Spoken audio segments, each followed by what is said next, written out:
Another big story we're following tonight, of course, Jason, the weather. It's been a bumpy start to the evening for some folks out there. It has, absolutely. I mean, if you haven't seen, tornado warning storm, we've seen heavy rain, hail in spots, and even damaging winds to 75 miles per hour that were confirmed on the storm that we've got headed east towards Kossuth County. Now, it has weakened since we got that report, and even the rotation that we've had on that storm has weakened quite a bit. You can see across northern portions of the state, though, we're continuing to see these storms fire up. So we're going to have to keep an eye on these as we head into the next couple hours. And we do have some broad rotation near Emmetsburg at the moment.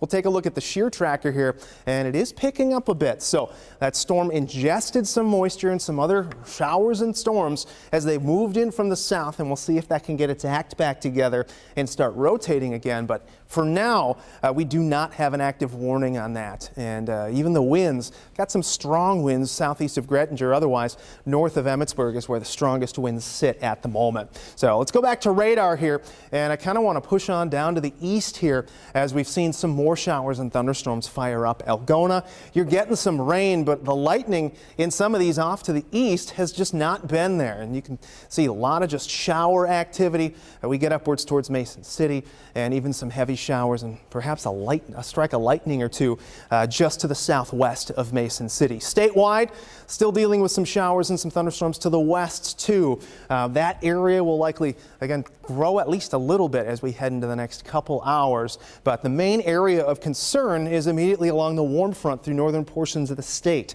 That's where those storms could collide with that front and cause that to rotate enough to spit out a tornado. But right now, the only severe thunderstorm watch that we have is for northwestern portions of the state, though we will likely continue to see at least some activity for areas like Kossuth County eastward towards around Mason City. That's the risk area tonight.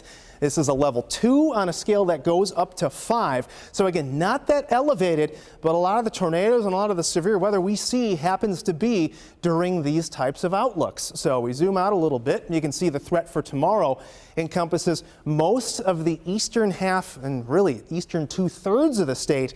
Main threats tomorrow afternoon and evening will be damaging winds, the potential for large hail, though we could see a couple tornadoes, maybe even a few tornadoes as well. So things we'll have to keep an eye on. And besides that, could see some very heavy rain through eastern portions of the state, which we'll likely see through northern Iowa this evening. You can see those storms continue to surge their way eastward heading into tomorrow morning and the afternoon. There's that secondary wave of storms that will likely be pushing its way on through. Prime time frame for that will be between around 3, maybe until around 10 p.m. But look at the potential in these storms. We could be talking 3, 4, if not in excess of 5 inches of rain as we head through Sunday. That will likely lead to some flooding concerns for some areas like Okoboji, who already have some difficult issues going on with that flooding. So as we head to the 8-day forecast here, you can see right now, even upwards towards Algona, they've got some of those towering cumulonimbus moving through.